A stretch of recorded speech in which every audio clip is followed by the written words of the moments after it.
John had previously held the belief that his life was, in many respects, perfect. When he was 35 years old, he had a secure career as an architect, a lovely home, and a wife named Miley, whom he had cherished ever since the day they had first discovered each other 5 years earlier.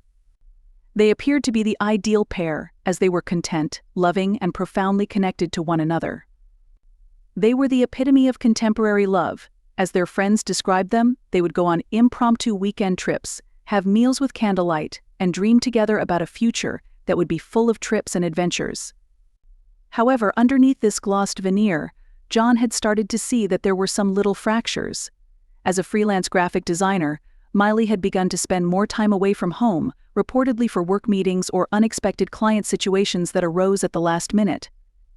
John found it uncomfortable that her explanations were always just credible enough to be believable nonetheless. There was a small edge to her voice, and there was a restlessness in her posture. He made an effort to forget about these emotions, claiming that they were the result of his busy imagination. After all, it has been mentioned by everyone that marriage goes through phases, which are times when things could feel a bit not quite right. In his head, he rationalized that it was nothing more than the natural ups and downs of a long-term relationship. Even yet, uncertainty gnawed at him in a subdued manner, like a subtle but persistent whisper of doubt that lingered in the back of his mind. During the course of a Thursday evening, as John was sitting in their living room by himself with a glass of whiskey in his hand, his thoughts began to go back to the previous quarter. Frequently exhausted and grumpy, Millie had started arriving home later than she normally would have. Despite the fact that she said that a significant project was using all of her energy, he was not satisfied with her explanation. However, whenever he attempted to inquire about it, she would dismiss him, alleging that he was acting in a psychotic manner. There were indications that she was having an affair, including hazy text messages that she hastily hid when he passed by, charges that were not explained on their credit card, and the lingering aroma of cologne that was not his that was on her clothes. In the end, he was able to persuade himself to let go of the situation and have faith that things will return to their usual state.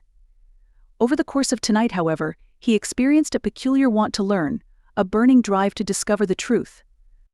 That evening, Miley had once again informed him that she would be arriving home late since she had a client meeting that was scheduled for a late hour. The decision was made by John to choose a different strategy. Miley had left her laptop on the kitchen counter, and he was aware of this fact.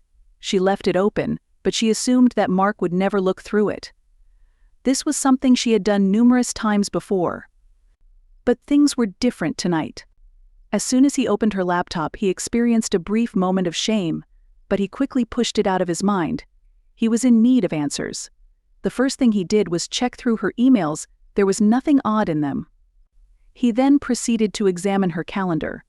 The fact that there were no client appointments scheduled for the evening came as a complete surprise to him. The beat of his heart quickened. He then proceeded to read her messages. However, he came upon a communication with a person who went by the moniker AJ. The majority of them were unremarkable. In the course of reading through the texts, he noticed that his hands began to shake. They were flirty, intimate, and full of jokes that were only known to themselves, as well as references to secret get-togethers.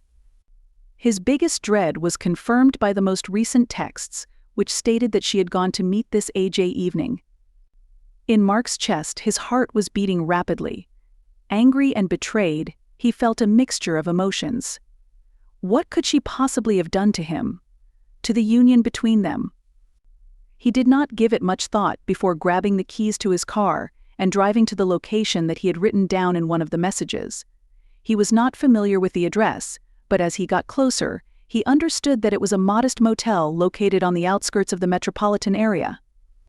Because he did not want to be seen, he parked his car a few blocks away. He was sitting in his car, staring at the motel, and every part of his being was yelling at him to go inside, to confront them, and to demand answers. However, he made a conscious effort to maintain his composure. He did not break in, but rather took out his phone and called his friend Jake, who was a private investigator. He did this rather than barging in. Jake was the only person who could possibly assist him. "Jake, I need a favor," he replied, making an effort to maintain a steady tone in his voice. "I have a feeling that Millie is having an affair with someone else. I require evidence."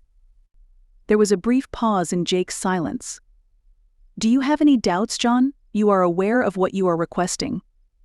John's voice started to crack. "I need to know for sure." With a "okay," Jake responded, "It will take me 5 minutes to get there. Make sure you don't act hastily." Jake arrived shortly after Mark's agreement, dressed in plain clothing and carrying a compact camera. Jake was true to his word and arrived shortly after Mark's agreement. "Let's go," he whispered in a low voice. "Stay behind me."